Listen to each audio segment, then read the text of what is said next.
This technique is for the first carpometacarpal joint, and we can approach this a couple of different ways. We can do these techniques separately or combine them if necessary. The first is quite a pain relieving technique often, and so what we tend to do is get the person to pinch together, and if that's painful we get them to relax, and we'll come in and just rotate the thumb in either direction and get them to repeat. So if you pinch again, and if that's less painful or pain-free hopefully, then it makes sense to try to replicate that with the tape. And we're just changing the orientation of the joint, perhaps changing where they're loading on the joint, and it gives them some pain relief. So we'll bring that technique in first.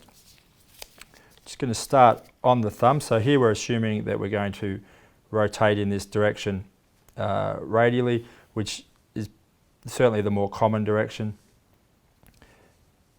We'll start and we're going to sweep around the thumb to get hold of the thumb. It's important with tape not to try to position by pulling on the tape.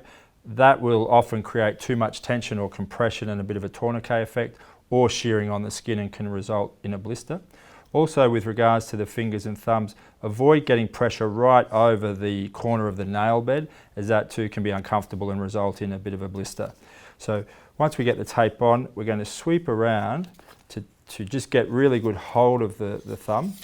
And once we emerge on this inside again, we're going to then position by rotating the thumb around and coming down. Now, depending on whether we want more opposition or flexion or extension, we can change and come behind the joint for extension, or we can bring him around and come in front for more of a flexion or an opposition position.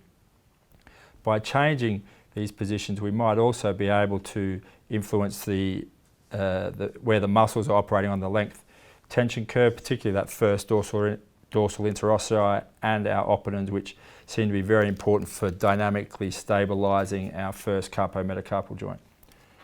So we're just going to rotate, and in this case we're going to come behind and down, and again another nice anchor point without any tension. And we can see how we've rotated the thumb. That's actually more or less in full rotation now. We go back and repeat and see if that's improved his pinch strength and or pain when he's doing that. The second technique that we can use, as I say, together or separately, is to address the deformity that they often have, where the thumb the base will sublux sort of posteriorly and radially, and they tend to come across the hand. So we're going to try to bring that out and create some sort of resistance posteriorly here as well. So in this case, we're going to start on the wrist, sweep around through the web space, and then come onto the thumb or the thenar eminence and pull back. And what we'll end up with is a cross straight over that dorsal aspect where that tends to sublux as well. And we get a nice longitudinal force vector which creates some force closure to help stabilize by increasing that coefficient of friction at the joint surfaces.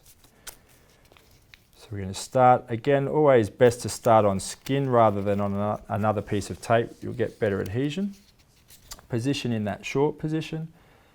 You may need to try to put a little bit of an anterior force on the joint if they are subluxing a little bit. Sweep through that web space, keeping your tension constant, and then around, making sure we're again fully corrected, and then just come and anchor on the back without any tension. We can see here how we're crossing as we come into that position. There's resistance here, and he can still function. Nick can still get all the way across, but when he relaxes, it wants to open him up once again and resist that deformity position.